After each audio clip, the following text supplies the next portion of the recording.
Hello, Brother Monroe here. Welcome back to Ultimate Admiral Dreadnoughts and to the Chinese campaign, where I am not only re-recording my commentary, but re-recording my commentary. Because I already re-recorded it once, but for some reason the audio had been boosted, and I genuinely don't know why or how that happened. I seem to have fixed it after some things, but I recorded the whole thing before I realised that, just like I recorded the whole thing the first time round without realising that, yeah, I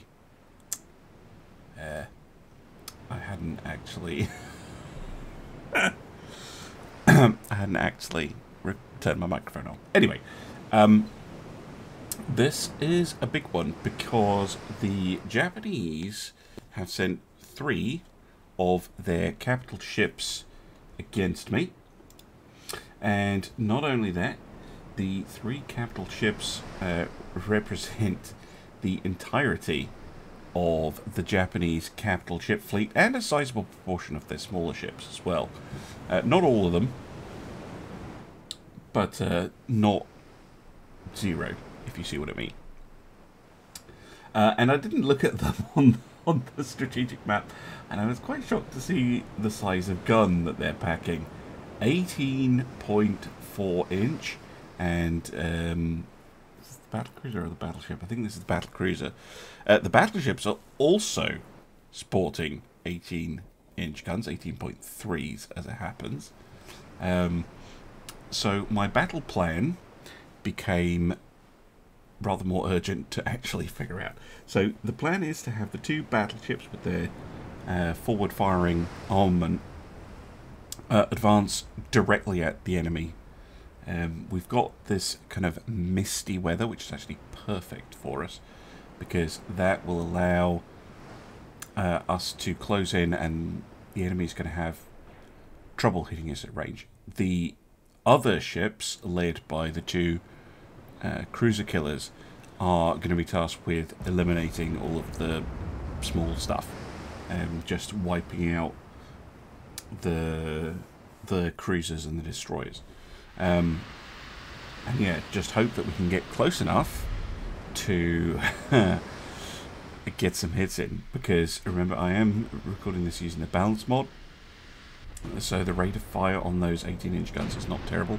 They're Mark IIs, so their accuracy isn't terrible either. Yeah, there's just a lot of stuff that can go wrong. But, saving grace, the Japanese only fitted 4 guns to each of their ships. So the battleships have 4 guns, or the battleship has 4 guns, and the 2 battlecruisers have 4 guns each. So they don't have the best layout. We do get an early hit, but it's an accidental hit on a cruiser. Nothing too serious, to be honest. But yeah, this fight could really go either way, because they have a hell of a lot more firepower than I was expecting. I thought maybe 15 or 16-inch guns, given that it's still the early 1930s, getting on towards the mid-1930s, I guess, but still 18-inch guns, that's pretty spicy. Still, we cannot pass up the opportunity to deal with what is effectively the majority, if not the entirety, of Japan's fighting power. It's just far too big a target to ignore, because yeah, if we're able to inflict significant damage, it'll set them back a huge amount of time. Like, battleships do take a long time to build, 2, even 3 years, so it'll really set them back, because I think most of the current Japanese construction is focused on destroyers and like cruisers and things. I tell the battleships to save their ammunition, just expecting a protracted fight, but as well the mist is hindering our own long-range efforts as well. So there's no point wasting shells.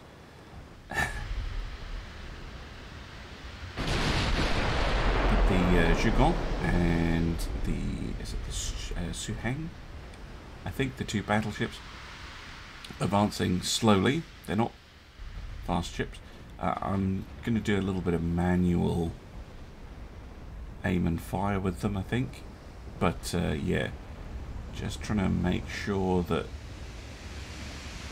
all my ships are targeting the right thing. So I pick the Banjo as our target because we do have her identified, which is pretty handy. Or do I just pick the battleship? I can't remember now.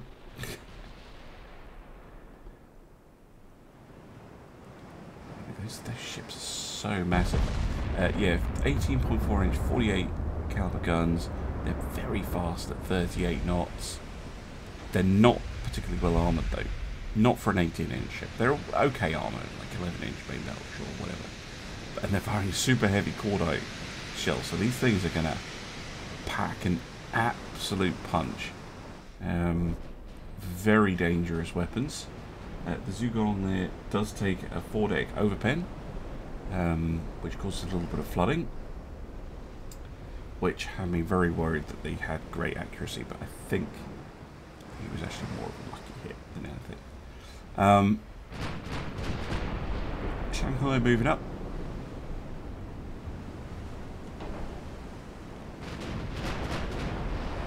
Tell her to focus up on the heavy cruisers. But I noticed there's a destroyer coming out in the front, so just target whatever's closest because we've got the best chance of hitting it, basically.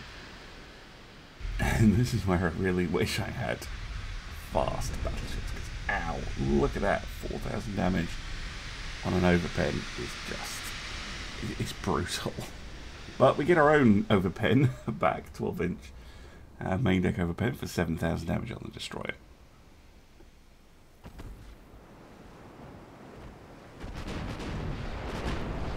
I have a pretty good chance to hit the destroyer. 12-inch guns are pretty good at taking out light ships. And there's another really big hit. And the Fumizuki is the first casualty of the battle. But we're still quite a long way away from the actual main body of the enemy fleet.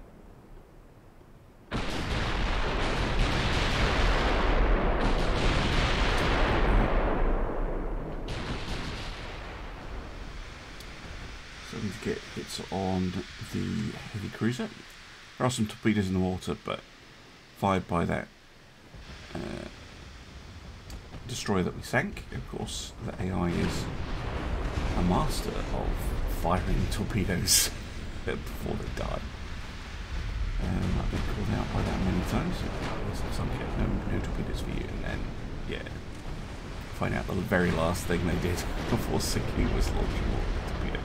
Speaking of torpedoes, we blow up the torpedo magazine on, is that the Miyoko there? I don't think it's all their torpedoes, but it helps. Shinano takes a hit. I think that was a main deck pin, actually. Looking at the damage log, which is pretty spicy. These again, firing super heavy shells, but this time tube powder. They are also carrying increased shells. So I was quite hopeful that we might get lucky and take one of the ships down quickly via flash fire and ammo deck. We then blow up the torpedoes on the other heavy cruiser. One of the things I noticed about the heavy cruisers in this battle is that they are very fragile. They have, I think it's a 6-inch main belt, but I noticed this in subsequent battles as well, that they do not last. They take 1 or 2 hits, and then they're in trouble, and you rapidly sink them. There was a huge set of hits, doing an awful lot of damage to Shinano, who's now seriously contending with a lot of flooding. Shang and Zhuang are doing their best, firing away their secondary two. Another really nice hit, main belt pen, and that finishes Shinai off. Fantastic work. That is a lot of firepower taken off the board. One thing I will notice about fighting in these conditions, the game calls them overcast. This to me is like fog, or maybe mist if I'm being generous. But this is not what I would call overcast, and I live in a very overcast country, so I should know. This is mist because if you're zoomed out, you can't really see anything apart from the maze. I'm really hoping to get some hits on the banjo here. She's pretty much broadside onto us, but unfortunately we whiff with two. I think it's not just that tower, but the next one as well. Just not getting the hits happens sometimes. It's a bit annoying, but just what happens. That destroyer out the front, getting targeted by the lights division and also the innumerable secondaries that the battleships carry. Yeah, again, we get hits on the banjo, but nothing goes through her protection.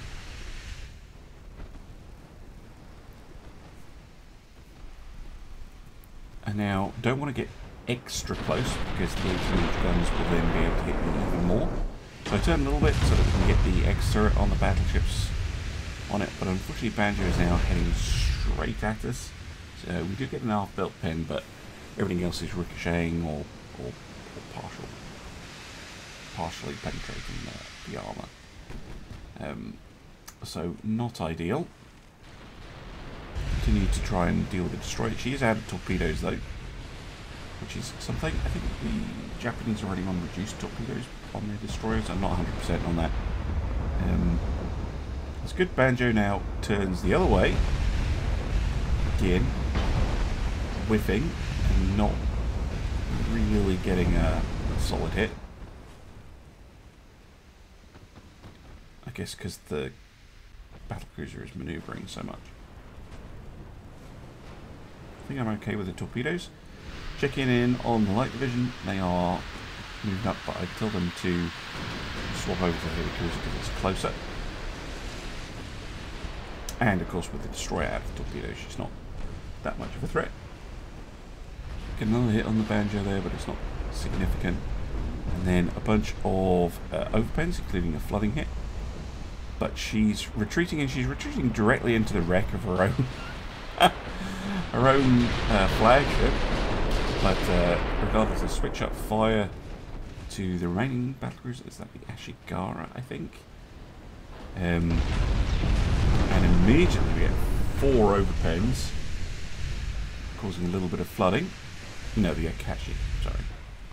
But yeah, the banjo, out of control, basically rams directly into the sinking battleship.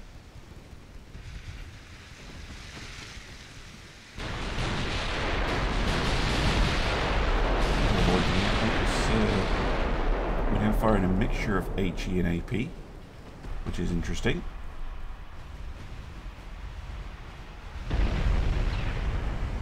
Just not getting the hits in at the moment, apart from on the poor old heavy cruiser. There's also torpedoes to worry about. Try to avoid those. And there, Xusheng takes a massive hit. Massive hit. Right through her main belt. But she survives it, just. Even if it did wipe out half of her health. This is one of the things that if you are not used to playing with the balance mod, you may be not used to how much a single hit can change the course of a battle. They can be really punishing. Really, really punishing.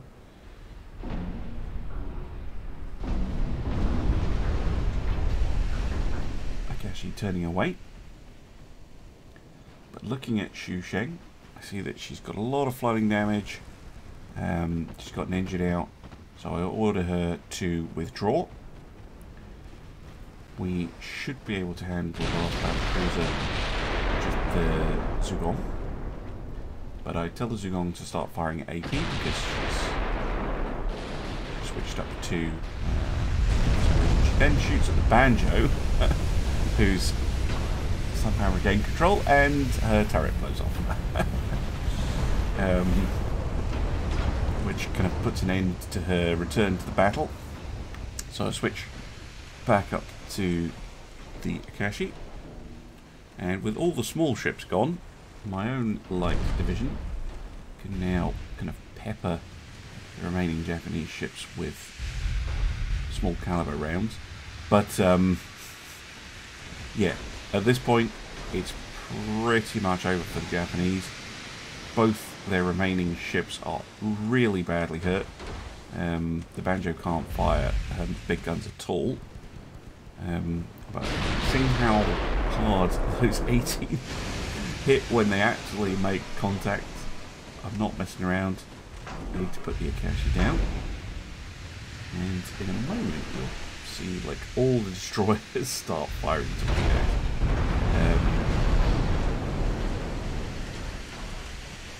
But I don't think it's going to be necessary.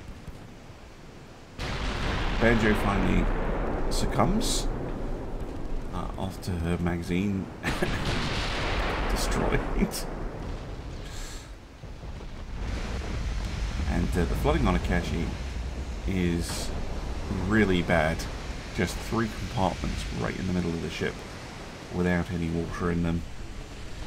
She does score a hit on the Kunming, but it was no pen. The all or nothing scheme in this battle really proving effective, because the vast majority of the enemy shots were either partials or blocks or ricochets, or they have the dead, which is exactly what you want. Exactly what you want. Another big hit. There go the torpedoes, but it's too late. Akashi is done for, and just like that, the Japanese fleet is completely ruined, like utterly and completely ruined. No hope of them recovering from that anytime soon. Dealt very little damage, just that one really big hit. The rest, you know, little chip damage here and there. Yeah, it was Akashi there with that big penetrating hit on Shushang, but that was it. Really not very impressive.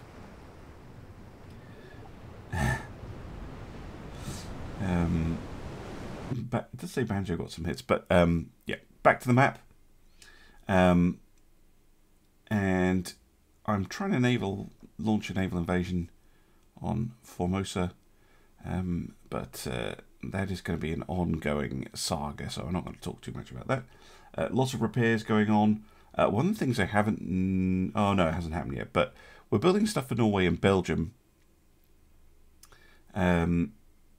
which is fine, but I'm not keeping an eye on our allies buying stuff because I'm too busy fighting. Anyway,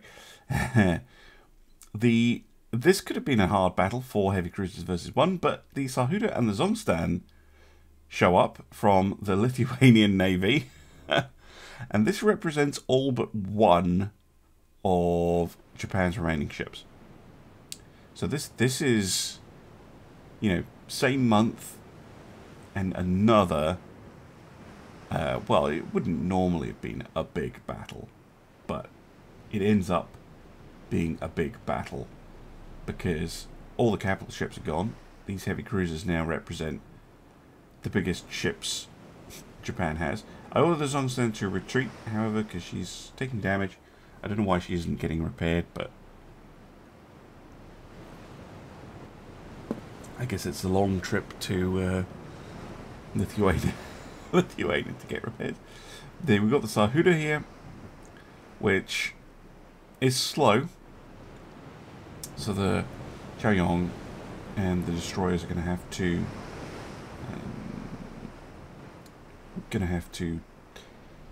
engage first of all.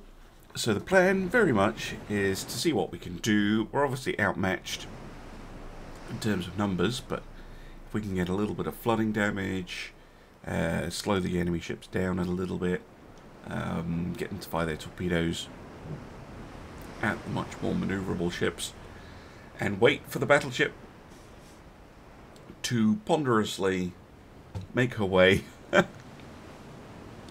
close enough that she can just start murdering everything. Because all those 5-inch guns will deal with the destroyers no problem, and, or is it light cruisers? I can't remember. Anyway, they'll deal with the small ships, and the 14-inch guns are more than capable of blapping heavy cruisers to bits.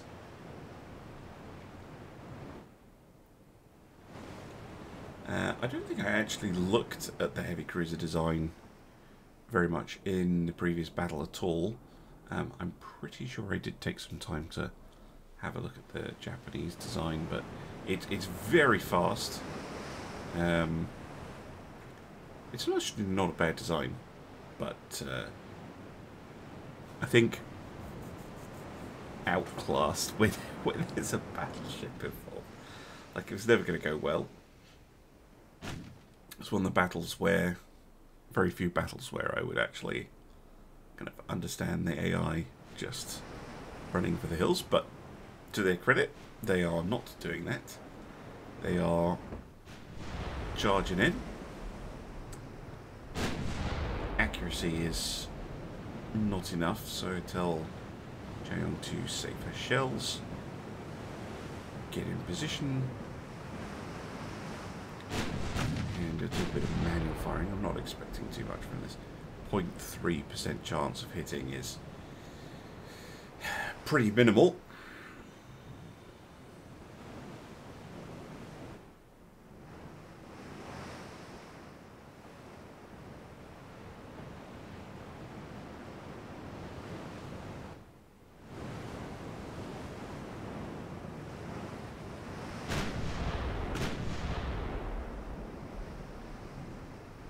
Get a little cheeky partial pen.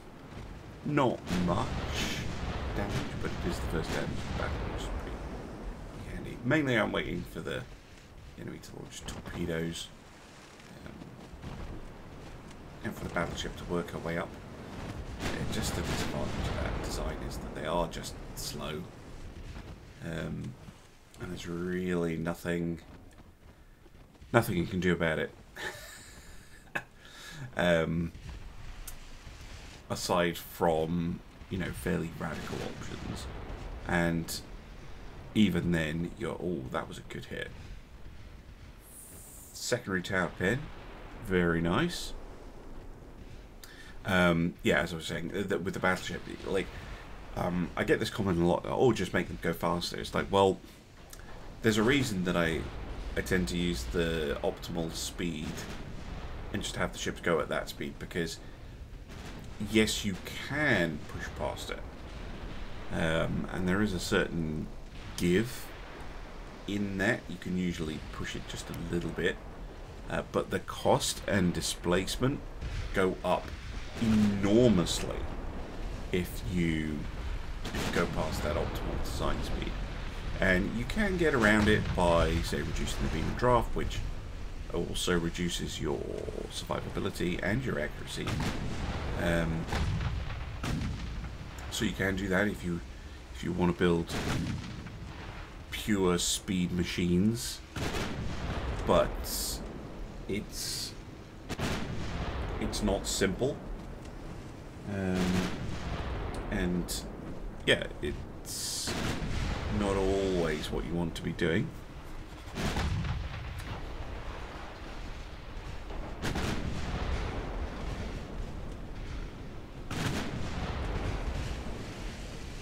Getting some good hits in on the light cruisers, including destroying the torpedoes, which is just absolutely fantastic. Jayon has taken a little bit of damage though.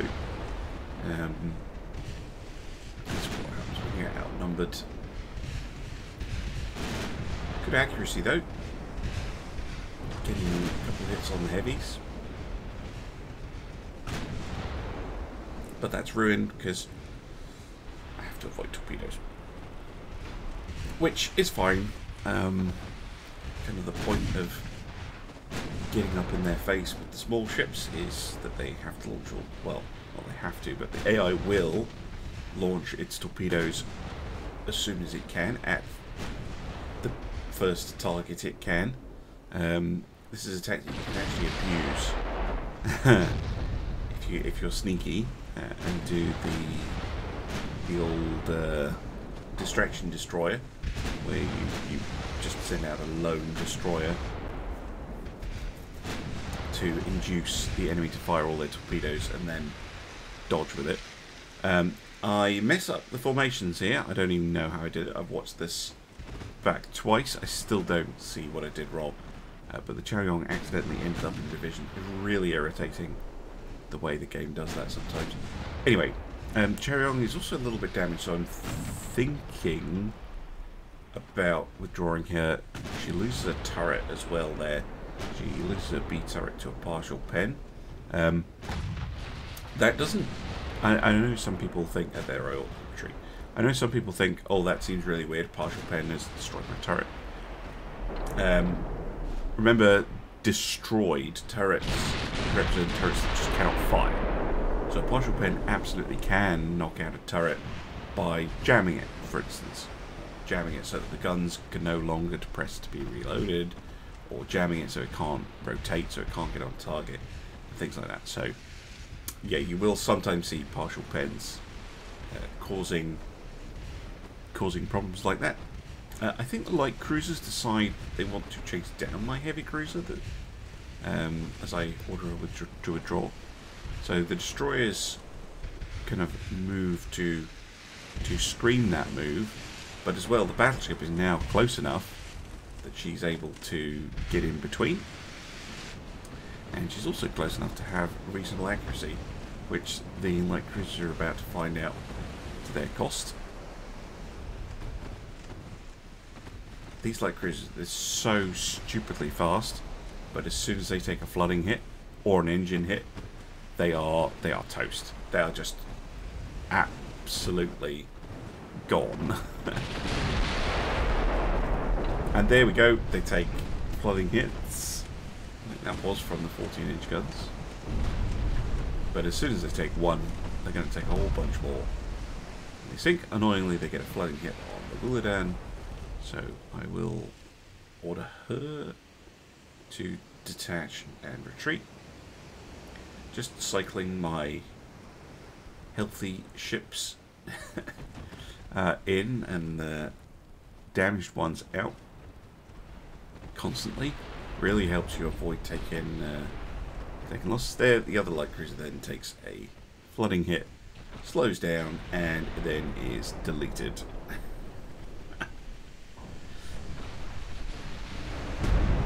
There we go. Now just a burning wreck. Unfortunately, the heavy cruisers have gotten quite far away from my fleet, so there's a little bit of a lull as the Sahura tries to work her way back into accurate range.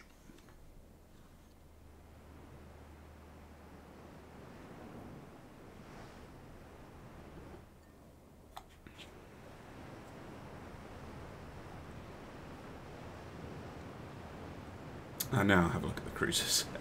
Yeah, very fast, 38.5 knots. They come in a 6-inch main build. Not huge, but it's pretty normal for a heavy cruiser. They're using heavy shells and increased shells, which is a little bit risky. I'm not a big fan of their armament layout, though. Just 6 8-inch guns is not enough on a heavy cruiser. That's just me looking back at the light cruiser too. But yeah, six guns on a heavy cruiser, unless you're doing that with 11-inch guns, that's no good. A main deck pen for 19,000 damage. That kind of ruins the cannon's day. She's going to get towed by the other cruiser, so I switch up to the Nokagiri so that we can slow them down. Or at least I think I did. Yeah, I did. And then we immediately chip them just as I'm moving away. Main belt pen, 3,500 damage, flooding, engines out, and that pretty much spills the doom with both. There's no more. One blows up. There's no more towing. They're slow targets now, so it's just target practice, basically. That one ricochets, which is disappointing. But yeah, that ends yet another Japanese fleet and leaves them with exactly one ship. That's it. That's all they have left after the battle over Things. And they really haven't inflicted a huge amount of damage back on the Chinese fleet, which is even more worrying for them. Yeah, decided to doing most of the damage there. Chaoyong doing well though, and obviously the Zongstan is retreating away. Yeah, not impressed. Speaking of the last ship, there she is, the Ashigara, who has fallen into, well, what I'm assuming is a trap. The Hunan guarding a single transport. And this is all of Japan's fleet. This is the last ship that they currently have operating, which represents a huge opportunity for us, because if you wipe an enemy's fleet, it will take them a few months to have any form of fleet back, and that allows you to do some pretty horrible things. The main one being that you can blockade them. You can blockade them with very little effort, and there's nothing they can do about it, and you can really hammer their economy as they're trying to build loads of ships, and those two things combined can often cause the what is it, Admiral so-and-so has been warned that they're spending too much money or they're not handling the Navy's finances correctly. That event, which is a really bad event because it gives you a big chunk of cash, it boosts your naval budget, but it hits you in the GDP, and you stack enough of those, and eventually the country will collapse if you can stack enough of those. So with the naval invasions, which, spoiler alert, do not go well, because developers, if you happen to be watching this part of the video, which I seriously doubt, but if you happen to be, can we have a percentage success indicator on naval invasions, please? Because it's a bit annoying to not know. Like, should I be relaunching naval invasions of a certain province over and over again, or is it always going to fail? Like, you have no way of knowing. Am I getting unlucky? Is it 50-50? Is it 75-25? Like, what's going on? Anyway, and that aside, the naval invasions, even though they don't go well, what they do is they prevent Japan from piecing out.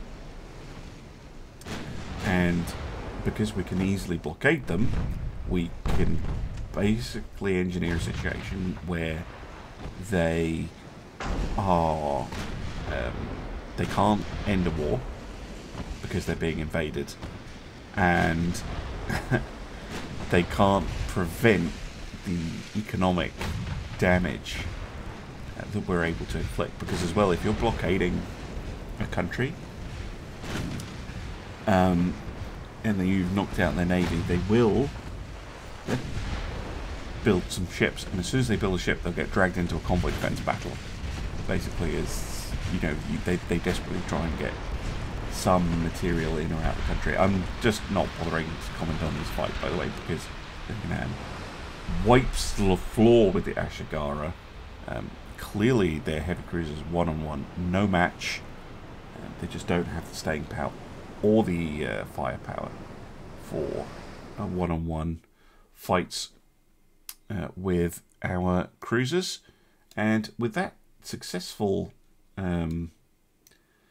elimination of the Japanese, we have achieved one of the main strategic objectives for the campaign in episode 4. Which is just crazy to me. That, yeah, they're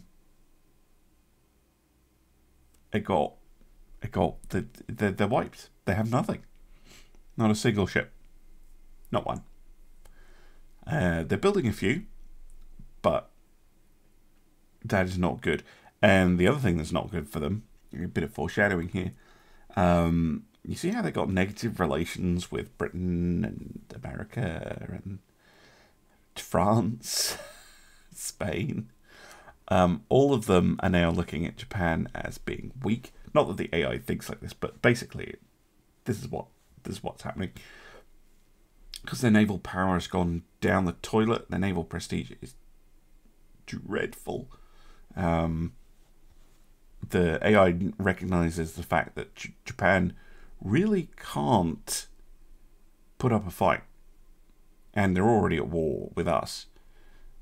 So, easy money, easy victory, potentially there for the AI. So, yeah, all eyes now turn on Japan's possessions, and lots of greedy eyes as well. Quite a lot of our ships in for repairs,